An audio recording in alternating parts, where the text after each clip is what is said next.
আল্লাহ পাক বলেছেন যারা আল্লাহরে অস্বীকার করে, যারা কাফের, তারা জানোয়ারের চাইতে নিকৃষ্ট।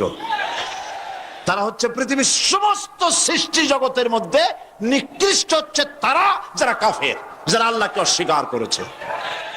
দেখুন কোরআন শরীফে আল্লাহ পাক এক জায়গায় বলেছেন, ওয়ালাকাদ জারা'না লি জাহান্নামা কাসীরাম মিনাল জিন্নি ওয়াল ইনস।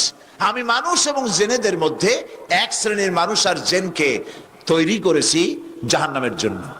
জাহান্নামের জন্য তারা তৈরি হয়েছে। কারা?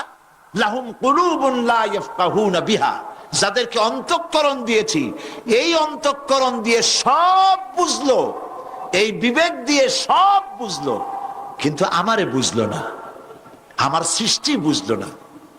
ওয়ালাহুম আয়ুনুন লা ইউবসিরুনা বিহা, তাদের চোখ দিছি, কিন্তু চোখ দিয়ে সব দেখলো, আমার সৃষ্টি দেখে আমাকে চিনলো না।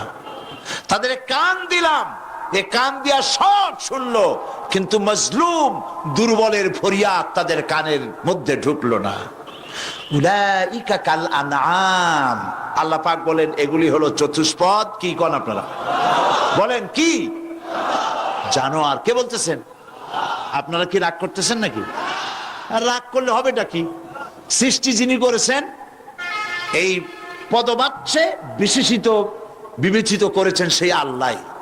আল্লাহ পাকই বলছেন বিবেক দিলাম, আমাকে চিনলে না, চোখ দিলাম, আমার সৃষ্টি দেখে আমাকে উপলব্ধি করলে না, হেদায়েত পেলে না, কান দিলাম, হক শুনলে না।